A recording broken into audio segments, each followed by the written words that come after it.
Michelle Banger, Managing Editor of Quality. We're here at IMTS in the Fanuc booth. I'm here with Jerry Perez. Hi, Jerry Perez from Fanuc. And he just spoke this morning about automation. So we want to get a little bit more information from him about his session. So Jerry, your session was called Successful Automation Strategies, Fast Wide-Scale Implementation for Small or Global Organizations. So can you tell us more? What should people know about building an automation strategy? Well, it shouldn't be as long as that title. I'll tell you that first. But in terms of automation strategies, it really should be simple is one thing. My very first slide shows tons of documents, and I say don't do that. Because if I'm going to have a strategy, I want it to be something I'm going to actually implement and use over time.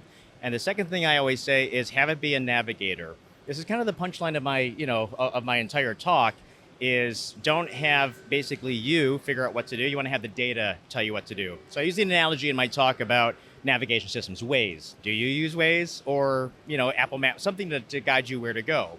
And that's what we advise our customers on is creating a strategy, basically documents and data that tell you, invest here, here's where your ROI, here's where your low-hanging fruit is, here's how you, the best places to start, and here's what you should do 2 years from now, 3 years from now, in a really simple way.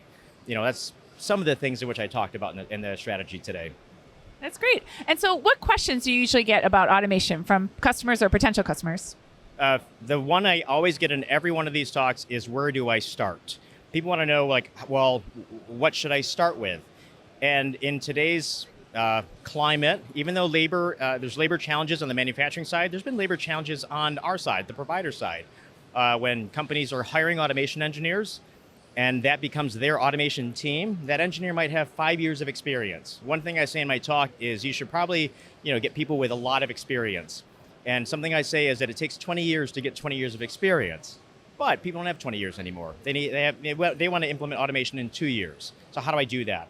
I say, how you get started, you ask for help. Find out, who in your area has done this. There's tons of, websites that say, and forums, you can research and say who's solved these challenges, or call somebody like us, and we'll point you and do some matchmaking and who I should bring in and help us get started, right? So that's definitely one question we get is, how do I get started? Well, ask for help, bring in an advisor to help you identify where I should start. And then definitely the best place to start is your ROI.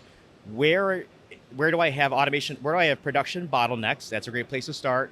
And then where do I have a lot of labor, right? Those labor is the easy place to look, but where you really, the first thing somebody should do is calculate how much they want automation to save them. So one thing we talk about, one thing I cover in my talk is, I ask a question, what is an automation strategy and roadmap? What's it for? And the answer is, it's for saving money. It's for reducing scrap. It's the strategy isn't for implementing it's to save you money basically, right? So I really recommend for people to figure out first, how much do I want this technology to save me? Then you can invite 5, 6, 20 different companies who've done this before. You can tell them, hey, I'd like to do this, but I'd like to do it for this much. Now we as suppliers, we know how to right size that solution. That makes a lot of sense. I feel like people sometimes think, I want to do automation or AI because I keep hearing about it, but actually figure out how it will help you and what the use is. Exactly. How much money do I want this to save me? Start with the dollars, follow the money.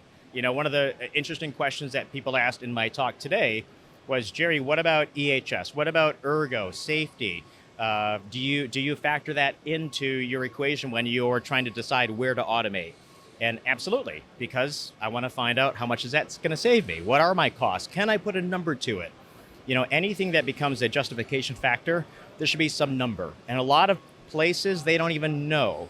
So there's a little bit of homework for companies to do, manufacturers, to find out how much does it cost me to make this part? How much, what are my costs associated with manufacturing this today? And then how much would I like automation to save me? That sounds great. So any advice for manufacturers who are just getting started, things they should make sure they don't do or make sure they do before they start? Absolutely. So advice for manufacturers when they're first starting out, starting in their automation journey, is get help. That's the first thing I can say. Even though I'm an engineer, I suffer from, I want to design it myself and solve it myself, is go out, go for help, just try and solve it yourself. Sure, you're going to learn that way, but bring in help if you can, really just bring in help. That's the one thing I highly recommend to do is bring in some help. And the other thing I recommend is don't start with the hard stuff. As tempting as it is, as an engineer, to try and solve the hardest challenge you have, start with the low-hanging fruit. You're going to see here in our booth, in a lot of our partner booths, solutions that are prepackaged, ready to go for $100,000. Normally that means for most operators, certain applications, that's like a year ROI, return on investment. There's a lot of those solutions today. So ask for help, we can point you in the right direction. How do you know which partner to work with? There's 2,000 suppliers out there for automation. Where do I start? Well, I should talk to a company like us who knows, who are the good companies to still work with. What's interesting today, a new challenge that we found today, is that companies who've been working in certain applications 30 years, you could ask them today, are the people who worked on those systems, are they still with you today? A lot of companies are going to say they're not with us anymore. That's something you would never see on anybody's website. So hence, when you ask for help, we can help with navigating those waters and finding out who has the expertise today and who can support you. Yeah, that all sounds great. Is there anything else you've noticed with trends that kind of affect automation or what people are looking for now? Sure, I think the trends that affect automation, what people look for now is easy. So collaborative robots, everyone wants cobots and collaborative robots, they like that. But I think what people actually want are easy products, easy to implement, easy to program. So yes, labor shortages to even man the machines, labor shortages for people who know how to program robots. So I need easy solutions. Just like people don't want, very difficult cell phones to use. They want apps. I want something that's already pre-engineered to put in front of my machine. I can't have somebody, punching code in and tinkering with this machine all the time. I need it to be a pretty quick deployment, pretty easy to maintain. That's one thing I think is something that we're hearing what people really want today is easy. So while we're here, is there anything else you want to mention? Yeah, one thing else I'd like to mention is artificial intelligence. A lot of people are saying AI, artificial intelligence. 8 years ago, the buzzword was IoT 4.0, and now it seems to be artificial intelligence. So I'd love for people and customers, manufacturers to realize that even though customer or suppliers say, hey, there's artificial intelligence here, sometimes you want to ask, well, what does that mean?